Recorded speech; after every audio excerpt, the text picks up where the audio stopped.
She did not plan to become a murderer. She planned to become a manager. Drop everything you are doing right now because this story will change how you see the people closest to you. If you are new here, welcome.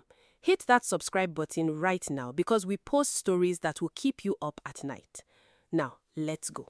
Reign was the kind of woman that walked into a room and made people feel warm. She had a laugh that started in her belly and ended in her eyes. She was sharp, she was funny, she was loyal. Or at least everyone believed she was. And the person who believed it most was Péye. Opeyemi Chloe, Péye to everybody who loved her, met Adunola and Reign in a sweaty lecture hall in 200 level at the University of Lagos. The fan was broken. The lecturer was late. Péye was scanning the room for a seat when she stepped directly on someone's foot. "Excuse me," a voice said sharply. "Do you want to break my leg before exam or after?" Péye looked down. Reign was staring up at her with exaggerated outrage, one eyebrow raised, lips pressed together like she was trying to not smile. "I am so sorry," Péye said, covering her mouth. "Sorry will not heal my bone," Reign replied. Then she moved her bag from the seat beside her. "Sit down before you injure someone else." They both laughed at the same time, the kind of laughter that two strangers share when they recognize something familiar in each other. That was the beginning of everything. The beginning of the friendship, the beginning of the love, and though neither of them knew it yet, the beginning of the end. By 300 level, they were inseparable. They shared a room in the hostel, ate from the same plates, finished each other's sentences. When Péye's boyfriend of 2 years disappeared without explanation, Reign was the one who held her on the bathroom floor at 2 in the morning, her arms wrapped around her while she sobbed. "He is not worth one of your tears," Reign whispered into her hair. "I promise you, when you become the CEO you were born to be, he will show up begging and you will not even remember his name." Péye pulled back and looked at her. "You really believe that?" "I believe it more than I believe anything," Reign said, and she wiped her face gently with her thumb. "You are disgusting." "I am your best friend, same thing." When Reign failed her statistics exam and spiraled into quiet devastation, convinced she would have to drop out, Péye dragged her study materials to her bed, sat cross-legged beside her and said, "We are not moving from this spot until you understand every formula on this page." "Péye, I can't." "You can. Say it back to me." "I can't." "Reign, say it back." A long pause, then softly, "I can." Again, "I can." Louder, "I can." And Reign laughed despite herself. That night, Péye kissed her on the forehead before she slept, the way a mother kisses a child she is proud of. "You are going to be extraordinary," she whispered. "I already know." By the time NYSC ended, they had made one promise to each other, standing outside the youth service camp with their bags at their feet and the future stretched open in front of them like a road with no potholes. Péye said, "Wherever life takes us, we move together." They pressed their foreheads together and held hands, and neither of them spoke for a moment because some things are too sacred for words. God answered that prayer fast. Within 1 month, both of them received interview invitations to Solaris Edge Consulting on Victoria Island. They prepared like they were going to war. They rehearsed interview questions until midnight. They borrowed corporate clothes. On the morning of the interview, Reign held Péye's face in both hands and said, "Even if they take only one of us, they will take both of us." Péye interrupted firmly. "I reject any other outcome." They were both hired. Comment below and tell me where you are watching this from. I want to see how far this story has reached. Keep watching because this is about to get very painful. First day at Solaris Edge Consulting, they walked in together. Same navy outfits, same stride, same energy. Their colleagues smiled. Their manager welcomed them. And for the first year, life inside that office was as beautiful as the friendship that built it. They sat together at lunch every day, whispered about their futures over jollof rice, covered each other's mistakes without keeping score. "One day we will both be managers here," Reign said one afternoon, spooning rice into her mouth. and travel abroad for conferences, Péye added, in business class. Obviously, they laughed. They believed it, every single word of it. But here is the thing about life. It does not break you when everything is going wrong. It waits. It waits until something goes right for one person and not the other. Then it watches what you do. Promotion season arrived. The office changed overnight. People dressed sharper. Conversations became guarded. Everyone was performing. Mr. Adebowale, the HR manager, walked into the open office one Friday afternoon holding brown envelopes.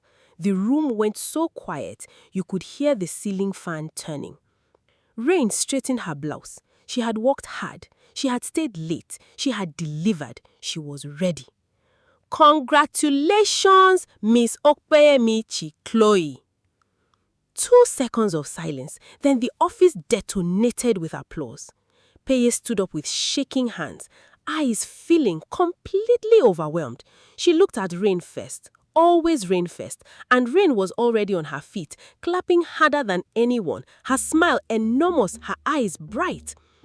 I am so proud of you, Reign. Péye pulled her into a tight hug. So proud of you, do you hear me? Thank you. Thank you for everything.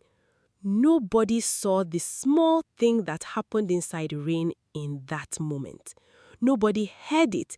It made no sound. It was just a tiny crack, quiet as a hairline fracture in glass.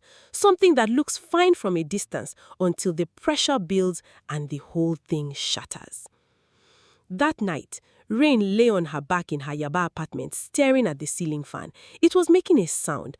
Tick, tick, tick. Her phone buzzed with WhatsApp messages from colleagues. Your bestie is moving up. You two are powerful. She turned the phone face down, turned to the wall, and in the dark, so quietly that she almost did not hear herself, she whispered, "Why her?" The words frightened her. She sat up. "No, I am happy for her. I am happy." She said it 3 times like she was trying to convince herself. Then she lay back down. But the crack had already opened. Months passed. Péye settled into her new role the way she settled into everything. Quietly, completely, without making a production of it.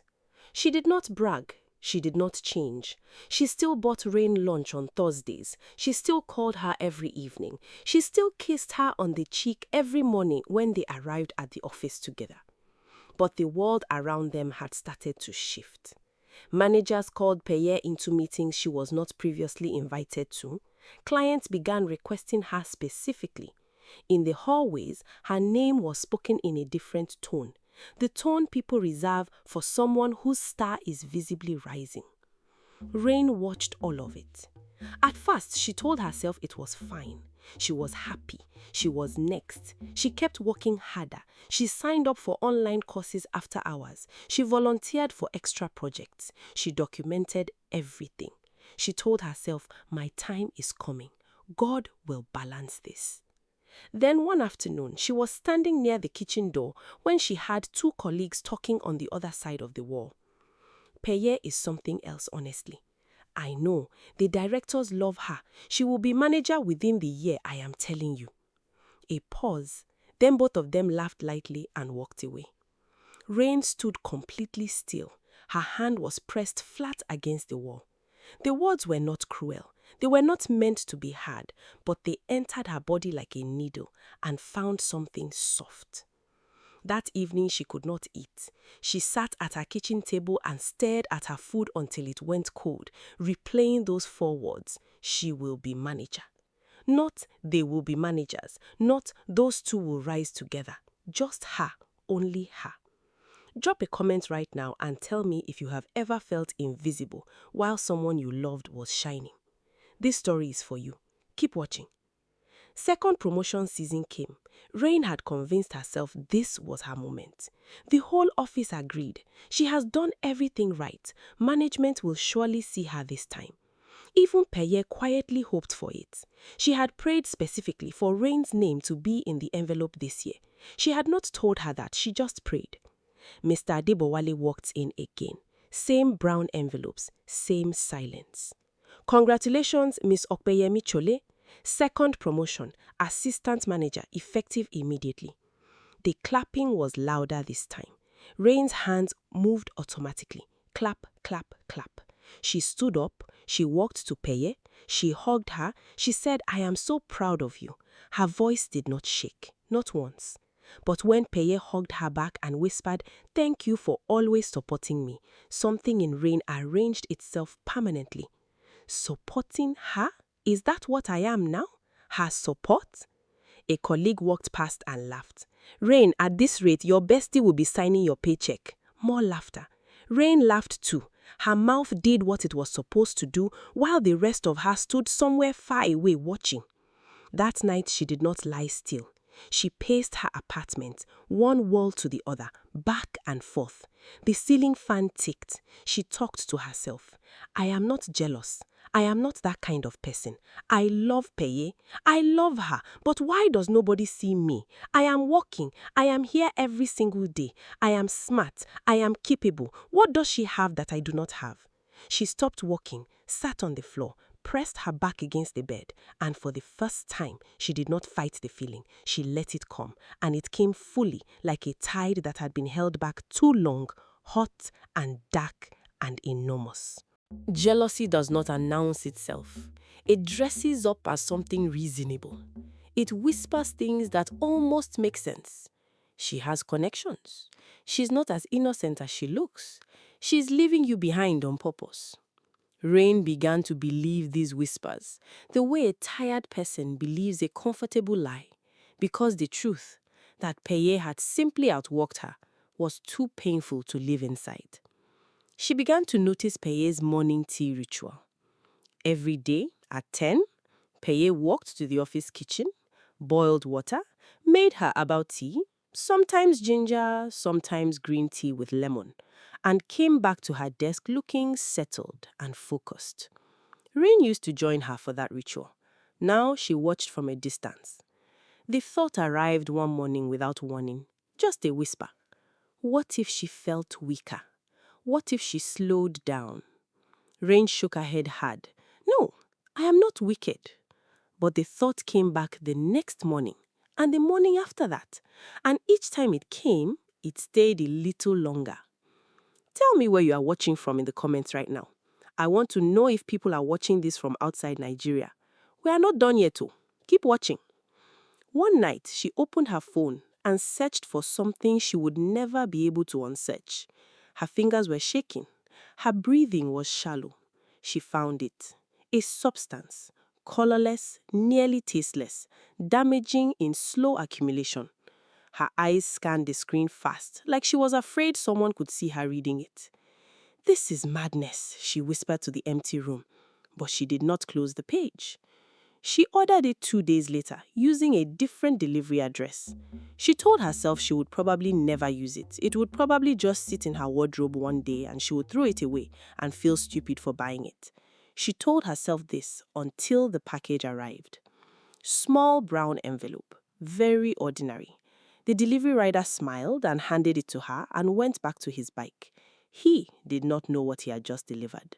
She locked her door, sat on her bed, and opened it with slow hands.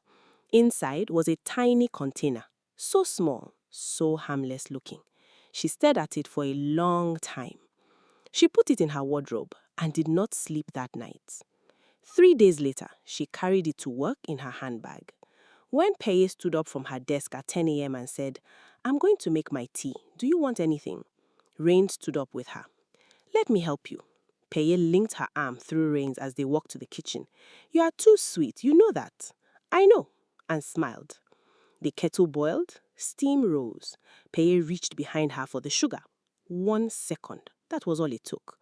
Reign's hand went into her bag, came out, tipped the container over the cup. The powder disappeared instantly into the hot liquid. No color, no smell, nothing. Péye turned back, poured her water, lifted the cup. "Thank you for keeping me company," she said warmly. "Always," Reign replied. First sip, then second, then third. Reign watched her walk back to her desk, laughing at something on her phone, completely unaware, completely alive, completely trusting. And Reign sat back down at her own desk and stared at her computer screen and felt something she had not expected to feel. Not relief, not satisfaction. Terror. What have I just done? The weeks that followed moved like a nightmare in slow motion. Péye's body began to change in ways that could not be hidden. The tiredness came first, the kind that sleep could not fix. She started arriving later, leaving earlier. Her once sharp presentations became hesitant. She held counters for support. She rubbed her temples in meetings. She told Reign, "I don't know what is wrong with me. I just feel so drained." Reign looked straight at her. "You are doing too much. You need to rest." "Maybe you are right," Péye said softly. When Péye fainted in the middle of a board presentation, Reign was the first one to reach her. She dropped to her knees on the floor and held her head and screamed for someone to call an ambulance, and the tears came so naturally and so immediately that every single person in that room believed they were real. At the hospital, while Péye lay on a bed looking fragile and grey, Reign sat beside her and held her hand and prayed over her out loud. "God, please heal my best friend. She is everything to me. Please, God." Iyabo Grace, Péye's mother, arrived from Ibadan 2 days later. She walked into the hospital room and stopped in the doorway. Her daughter looked like she had been hollowed out. She pressed her hand to her mouth and turned away so Péye would not see her cry. Later in the corridor, she found Reign sitting on a plastic chair with a paper cup of cold tea in her hands. She sat beside her and took her hand. "You are a good child," Iyabo Grace said. "God will reward you." Those words went through Reign like a blade. She nodded and said, "She will be fine, Mommy. She is strong." But Péye was not getting fine. She was getting worse. Are you still watching? Drop a comment right now telling me where you are from, because this story is going global and I need to know how far it has reached. We are almost at the most painful part. Do not go anywhere. Doctors ran deeper tests. What they found silenced the entire hospital floor. Poisoning. The word landed in the small consultation room like a detonation. Iyabo Grace grabbed the edge of the doctor's desk to steady herself. Who would poison my child? Her voice cracked open on the last word. Who? Reign sat in the corner of that room and felt the walls close in. Her ears were ringing. The floor felt unsteady beneath her chair. She pressed her hands flat on her thighs to stop them from shaking. The doctor was still talking, but she could not hear the words anymore. Only one word on a loop inside her skull. Poison, poison, poison. She had done this. This was her. This was her hands. This was her choice. Repeated over and over in that kitchen while Péye laughed and linked arms with her and called her the best. Police arrived at Solaris Edge Consulting the following morning. They were quiet about it. 2 plainclothes officers with serious faces and careful eyes. They pulled CCTV footage from the office kitchen. In the security room, a small group watched the screen in terrible silence as the footage played back. Péye at the counter, Péye turning away for sugar, and behind her, Reign, alone, her hand dipping into her bag, a small motion, fast and practiced, over a cup of hot tea. Different days, same motion, same hand, same cup. Someone started crying. Someone else said Jesus under their breath. The HR manager sat completely still with his hand over his mouth. Outside, Reign was at her desk. Her stomach had not unclenched since the hospital. She saw the officers when they came in. She saw the way they spoke to the receptionist. She saw the way they scanned the room. She knew before their eyes found her. She knew the exact moment it was over. "Miss Adunola Reign," the officer's voice was calm, professional. "Please, come with us." Every keyboard in the office stopped. She stood up slowly. Her legs were not steady. She smoothed her blouse, an automatic gesture, the kind the body does when the mind is somewhere else entirely. She walked between the officers, through an office that had gone completely silent, past every face she had laughed with, and eaten with, and pretended with. Their expressions were not angry. They were something worse. They were confused. They looked at her like she had become a stranger mid-sentence. Outside the building, before she reached the car, she heard footsteps behind her. She turned. Iyobok Grace was coming toward her, faster than a woman her age should move, her wrapper loose, her face devastated and furious and heartbroken all at once. She reached Reign and slapped her so hard that the sound bounced off the face of the building. Reign did not move. She stood and received it. "You sat at my table," the old woman said, her voice breaking. "You ate my food. You called me mommy." Her hands were shaking. Her eyes were streaming. "You prayed with me for her life. You are praying with one mouth and poisoning with the other hand?" Reign felt something collapse completely inside her chest. Not her composure. Something deeper. Some last war that had been holding everything back. And it came out of her in a sound she did not recognize as her own voice. "I did not want to kill her. I just wanted her to slow down. I just wanted her to stop for 1 second so I could catch up. I just could not stand it anymore." The silence that followed was complete. The officers moved quickly. Cold metal circled her wrists. She looked back at the building one last time. The glass doors, the lobby, the floors above where she had sat and walked and compared and broken. Where the jealousy had been planted small and quiet, like a seed dropped into dark soil. Where it had grown roots before she even understood what it was. The car door closed. If you are still here, comment right now. Tell me what you are feeling. Tell me where you are watching from. And if this story moved you, please subscribe and leave a like, because these stories take everything to tell, and your support means more than you know. Péye survived. On the 4th morning in the ICU, her fingers moved. Then her eyes opened.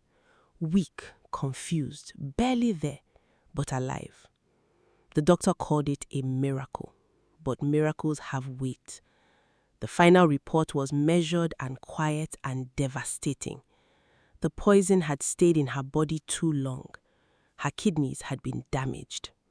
Not destroyed, but changed. For the rest of her life, she would carry the cost of what Reign did in that kitchen over a cup of tea. The word the doctor used was dialysis, and it rewrote every plan Péye had ever made for herself. She never returned to the office full-time. Her nameplate was cleared. Someone else sat in her chair. Someone else carried her title. The world moved on the way the world always does, without pausing for grief. Reign's trial was swift. The footage was unambiguous. The confession was on record. The judge looked at her for a long moment before speaking. "You poisoned your closest friend repeatedly, deliberately, because she succeeded." He paused. "The court has no mercy for that." The gavel fell. Inside the prison cell that first night, Reign lay on a thin mattress and stared at the ceiling. No applause, no performance reviews, no brown envelopes, no competition, only silence and the unbearable company of her own mind. She finally understood the thing jealousy had been too loud for her to hear. Someone else's candle does not reduce your light. It never did. 2 candles in the same room do not diminish each other. They illuminate more. Péye's promotion was never Reign's failure. It was never a verdict on her worth. It was just Péye's moment, and Reign's moment would have come if she had waited, if she had walked, if she had chosen love over comparison. Instead, she had chosen poison, and poison does not know when to stop. Months later, Péye sat by the window of her apartment in the evening. Softer now, slower, no longer chasing. Her mother sat behind her, humming something quiet. And outside, the city of Lagos moved the way it always does, loud and alive, and completely indifferent. Sometimes she cried, not for the title she lost or the career that paused, but for the girl she had pressed foreheads with outside the NYSC camp and made a promise to, for the person she had trusted most completely, for the friendship that had been real. She was certain of that. It had been real. And then one day, without her knowing, the person inside it had changed. That was the wound that did not close. Not the sickness, the betrayal. 2 candles lit in the same room. One chose to extinguish the other, and in doing so, burnt herself completely to ash. If this story moved you, please subscribe right now, leave a like, and share this with someone who needs to hear it. Drop a comment telling me where you are watching from. I read every single one. And tell me, would you have seen it coming? Would you have known? See you in the next one.